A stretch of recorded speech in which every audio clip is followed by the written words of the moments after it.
નમસ્તે મિત્રો, આજે આપણે વાત કરવાના છે પટેલની વિદેશી વહુ સાથે બનેલી ઘટના. ગુજરાતના એક નાનકડા ગામમાં હરિભાઈ પટેલનું ઘર હતું. ઘર સામાન્ય હતું, પરંતુ એ ઘરની ઓળખ પૈસાથી નહીં, સંસ્કારોથી હતી. હરિભાઈ આખું જીવન ખેતીમાં મહેનત કરતા રહ્યા હતા. તેમની પત્ની કાંતાબેન પણ એટલી જ સહનશીલ અને પ્રેમાળ સ્ત્રી હતી. બંનેએ પોતાના એકમાત્ર દીકરા વીરેનને મોટી આશાઓ સાથે ઉછેર્યો હતો. ગામની ધૂળમાં રમતો, ખેતરમાં કાદવમાં દોડતો અને સાંજે ગાયોને ઘાસ નાખતો. વીરેન બાળપણથી જ સમજદાર હતો. ગામની શાળામાં ભણતો ભણતો એના મનમાં એક સપનું હતું, મારે મોટું માણસ બનવું છે અને મા બાપનું નામ રોશન કરવું છે. હરિભાઈ પાસે વધારે પૈસા નહોતા. દીકરા છતાં દીકરાના સપનાઓ માટે પોતાના આરામ છોડ્યો, ખેતરનો એક ટુકડો વેચ્યો, ઉધાર લીધું અને વીરેનને અમેરિકા ભણવા મોકલ્યો. ગામના લોકો ત્યારે પણ વાતો કરતા, અરે હરિભાઈ, વિદેશ જતો છોકરો પાછો ક્યાં આવવાનો? ત્યાં જઈને ગોરી સાથે લગ્ન કરી લેશે. હરિભાઈ હસીને માત્ર એટલું જ કહેતા, મારો દીકરો સંસ્કાર ભૂલશે નહીં. અમેરિકામાં વીરેનનું જીવન શરૂઆતમાં ખૂબ મુશ્કેલ હતું. ભાષા અલગ, લોકો અલગ, વાતાવરણ અલગ.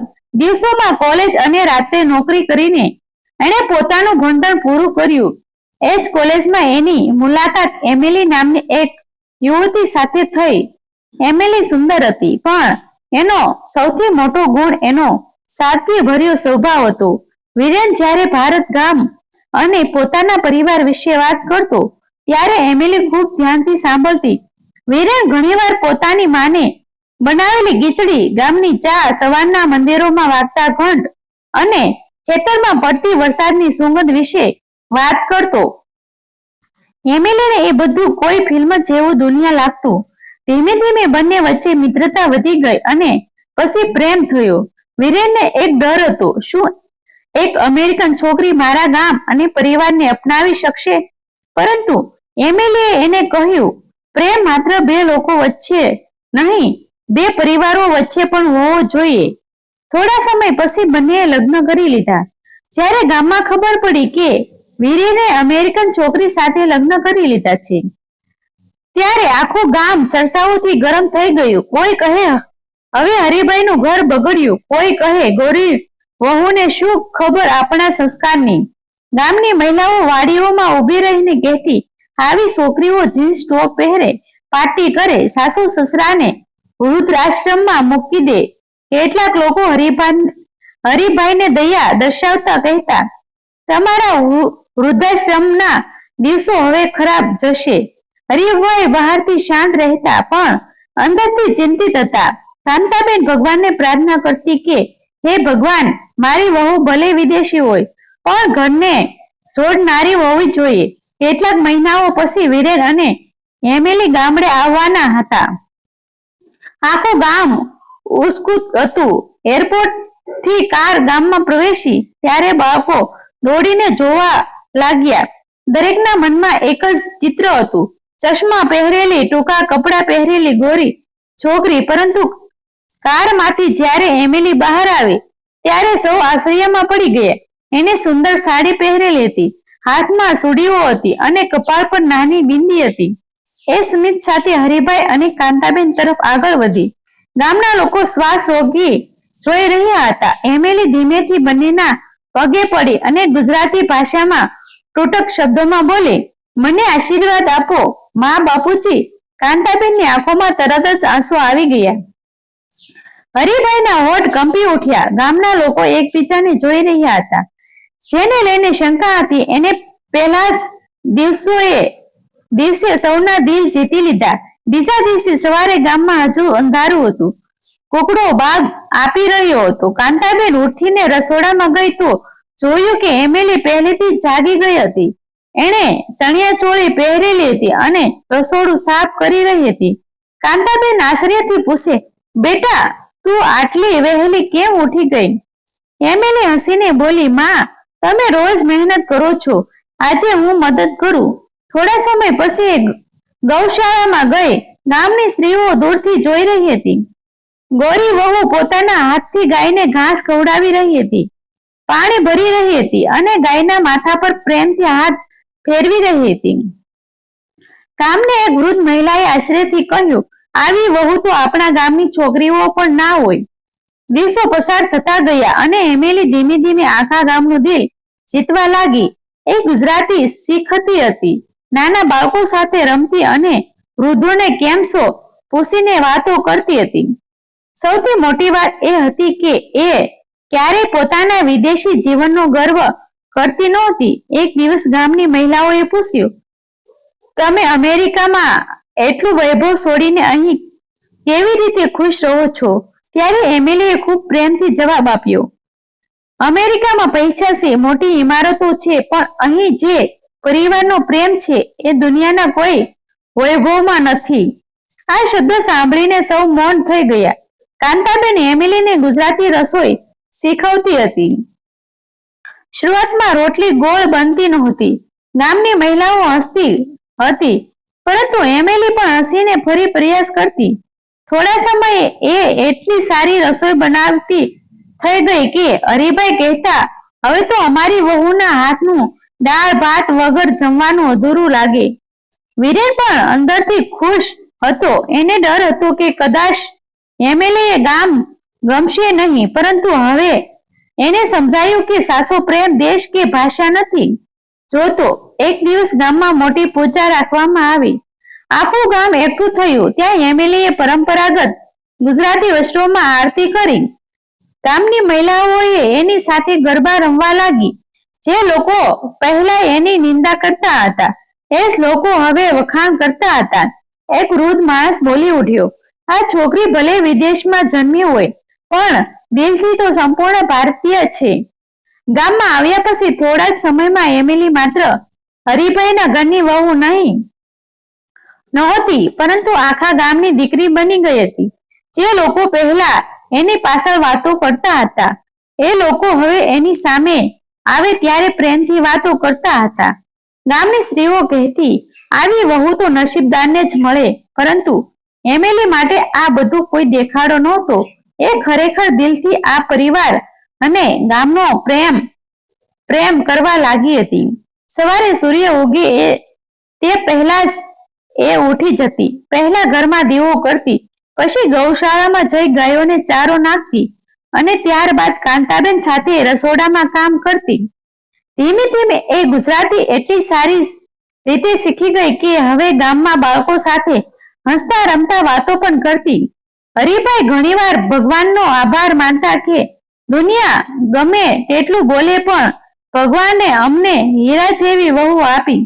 એક દિવસ ગામમાં ભારે વરસાદ પડ્યો. વરસાદ એટલો વધારે હતો કે ઘણા કાચા ઘરોમાં પાણી ઘૂસી ગયું. ગામના ગરીબ લોકો મુશ્કેલીમાં આવી ગયા. કેટલાક લોકોના અનાજ પણ ભીંજાઈ ગયા.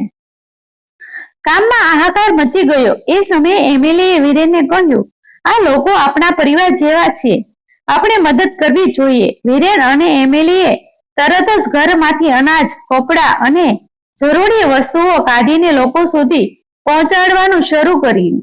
એમિલી પોતે વરસાદમાં ભીજાતી મહિલાઓ અને બાળકોને મદદ કરતી હતી. ગામના લોકો આશ્ચર્યથી જોઈ રહ્યા હતા. એક ગોરી છોકરી જેને ગામના લોકો ક્યારે પોતાની માનતા નહોતા, આજે એ જ લોકો માટે સૌથી પહેલા ઊભી હતી. વૃદ્ધ દાદીઓ એની માથે હાથ ફેરવીને આશીર્વાદ આપતી હતી. કોઈ કહે, બેટા તું સારો ચાસે દેવી છે. એમિલી પાત્ર સ્મિત કરતી અને કહેતી, પરિવારમાં મદદ કરવી ફરજ હોય છે. તે દિવસ પછી ગામમાં એમિલી માટે લોકોનો આદર અને ઘણો વધી ગયો. ગામના બાળકો અને એમિલી દીદી કહીને બોલાવતા. એ જ બાળકો અંગ્રેજી શીખવી અને સાથે ભારતીય સંસ્કૃતિ વિશે પણ વાત કરતી. એ કહેતી, પોતાની ભાષા અને સંસ્કાર ક્યારેય છોડવા નહીં. ગામના ઘણા માતા પિતાને નવાઈ લાગતી કે વિદેશમાં મોટી થયેલી છોકરી ભારતીય સંસ્કૃતિનું આટલું સન્માન કેવી રીતે કરી શકે. પરંતુ એમિલીએ હંમેશા એ જ વાત કહી, સંસ્કાર કોઈ એક દેશ મિલકત નથી. પ્રેમ, સન્માન અને પરિવાર માટેનો આદર જ્યાં હોય ત્યાં સાચી સંસ્કૃતિ હોય. સમય પસાર થતો ગયો. હવે હરિભાઈનું ઘર ફરીથી હાસ્ય અને ખુશીઓથી ભરાઈ ગયું હતું. પહેલા જે લોકો હરિભાઈને કહેતા કે વિદેશી વહુ ઘર તોડી નાખશે, એ જ લોકો હવે પોતાના દીકરાઓને કહેતા, વહુ એવી લાવજો કે ઘરને જોડે. દેશ કઈ પણ હોય, ગામમાં જ્યારે પણ કોઈ પ્રશંસા હોય ત્યારે સૌ પહેલા એમિલી ને બોલાવવામાં આવતી. લગ્ન હોય કે પૂજા, ગરબા હોય કે તહેવાર, હવે એમિલી વગર કોઈ કાર્ય અધૂરું લાગતો નહોતો. નવરાત્રીના દિવસોમાં એમિલીએ ચણિયાચોળીમાં એવી સુંદર ગરબા રમ્યા કે આખું ગામ તાળી પાડી ઉઠ્યું. કાંતાબેનની આંખોમાં ખુશીના આંસુ આવી ગયા. તેણે ધીમેથી હરિભાઈને કહ્યું, આજે મને લાગે છે કે ભગવાને દીકરીના રૂપમાં વહુ મોકલી છે. પરંતુ એક દિવસ એવી ઘટના બની કે જેણે આખા ગામને અંદરથી બદલી નાખ્યું. હરિભાઈને અચાનક રાત્રે છાતીમાં દુખાવો શરૂ થયો. વિરેન શહેરમાં કામસર ગયો હતો. ઘરમાં માત્ર કાંતાબેન અને એમિલી હતા. કાંતાબેન ગભરાઈ ગઈ. એ સમયે એમિલીએ જ સમજદારી બતાવી. તરત જ પાડોશીઓને બોલાવ્યા, કારની વ્યવસ્થા કરી અને હરિભાઈને હોસ્પિટલ લઈ ગઈ. આખી રાત હોસ્પિટલમાં એ હરિભાઈની બાજુમાં જ બેઠી રહી. ડોક્ટરે કહ્યું કે જો સમયસર હોસ્પિટલ ન લાવવામાં આવ્યા હોત તો મોટી મુશ્કેલી થઈ શકતી હતી. જ્યારે સવારે વિરેન હોસ્પિટલ પહોંચ્યો ત્યારે એને જોયું કે એમિલી આખી રાત જાગેલી હતી. આંખોમાં ઊંઘ નહોતી, પણ ચહેરા પર ચિંતા સ્પષ્ટ દેખાતી હતી. હરિભાઈએ ધીમેથી વિરેનનો હાથ પકડીને કહ્યું, બેટા, તું અમને વહુ નહીં, જીવનનો સહારો આપી ગયો છે. આ વાત ગામમાં આગ જેવી ફેલાઈ ગઈ. હવે તો જે લોકો પહેલા ટીકા કરતા હતા તેઓને પોતાની વાતો પર શરમ આવવા લાગી. ગામના ચોરાહે બેઠેલા વૃદ્ધો કહેતા, અમે માત્ર કપડા અને દેહ જોઈને માણસને માપી લીધો હતો, પરંતુ માણસનું સાચું સૌંદર્ય એની અંદરના સંસ્કારમાં હોય છે. ગામની મહિલાઓ પોતાની દીકરીઓને ઉદાહરણ આપતી, એમિલી પાસે શીખો કે પરિવારને પ્રેમ કેવી રીતે કરવો. થોડા મહિનાઓ પછી ગામમાં એક મોટો સમારંભ રાખવામાં આવ્યો. ગામના સરપંચે જાહેરમાં વિરેન અને એમિલીનું સન્માન કર્યું. સરપંચે કહ્યું, આજે આ ગામને સમજાયું કે સંસ્કાર કોઈ ભાષા કે દેશની નક્કી થતા નથી. સાચો માણસ એ જ છે સંબંધોને દિલથી નિભાવે. આખું ગામ તાળીઓથી ગુંજી ઉઠ્યું. હરિભાઈ અને કાંતાબેન ગર્વથી ભરાઈ ગયા. એમિલીની આંખોમાં આંસુ આવી ગયા. એણે સ્ટેજ પર ઊભી રહીને ધીમેથી કહ્યું, જ્યારે હું પ્રથમ વખત અહીં આવી ત્યારે હું ડરી ગઈ હતી કે કદાચ લોકો મને સ્વીકારશે નહીં, પરંતુ આજે આ ગામે મને એટલો પ્રેમ આપ્યો છે કે હવે મને લાગે છે કે આજ મારું સાસુ ઘર છે. તે સાંભળીને ઘણા લોકોની આંખો ભીની થઈ ગઈ. વિરેને પ્રેમથી એમિલીનો હાથ પકડ્યો. સૂર્ય ઢળી રહ્યો હતો.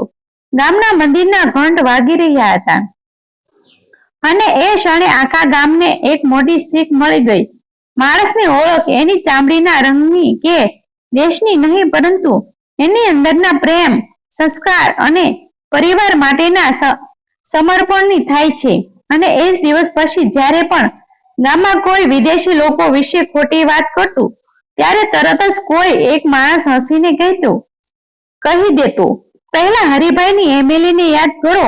દિલ જીતવા માટે ભારતીય જન્મ નહીં, ભારતીય સંસ્કાર જોઈએ. આ વાર્તા સત્ય આધારિત છે. તેમાં આવતા તમામ પાત્રોના નામ બદલેલા છે. આભાર મિત્રો.